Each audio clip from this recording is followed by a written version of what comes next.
નમસ્કાર, આપ જોઈ રહ્યા છો સ્પાર્ક ટુડે ન્યૂઝ। દુમાડ ગામમાં માનવતા અને સેવાભાવનું ઉત્તમ ઉદાહરણ જોવા મળ્યું। બાપા સીતારામ સેવા ભજન મંડળે વરસાદમાં ઘાયલ ગાયનું રેસ્ક્યુ કર્યું છે। દુમાડ ગામની નગરી નજીક સાવલી રોડ પર રાત્રિના સમયે અજાણ્યા વાહનની ટક્કરથી બે ગાય અકસ્માતનો ભોગ બની હતી। આ દુર્ઘટનામાં એક ગાયનું ઘટના સ્થળે જ કરુણ મોત નીપજ્યું હતું, જ્યારે બીજી ગાય પગમાં ગંભીર ઇજાઓ પહોંચી હતી। ઘટનાની જાણ થતાં જ બાપા સીતારામ સેવા ભજન મંડળ દુમાડના સભ્યો ભારે વરસાદની પરવા કર્યા વગર તાત્કાલિક સ્થળ પર દોડી ગયા હતા। મંડળના સેવાભાવી કાર્યકરોએ વિલંબ કર્યા વિના પશુ એમ્બ્યુલન્સને બોલાવી ઘાયલ ગાયને સારવાર માટે મોકલી આપી હતી। તેમના આ માનવતાભર્યા કાર્યની સ્થાનિક ગ્રામજનોએ પ્રશંસા કરી છે। જય બાપા સીતારામ।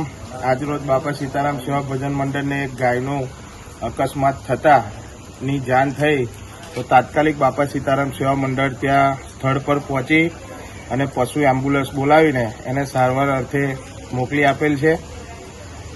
જય બાપા સીતારામ, જન સેવાય પ્રભુ છે।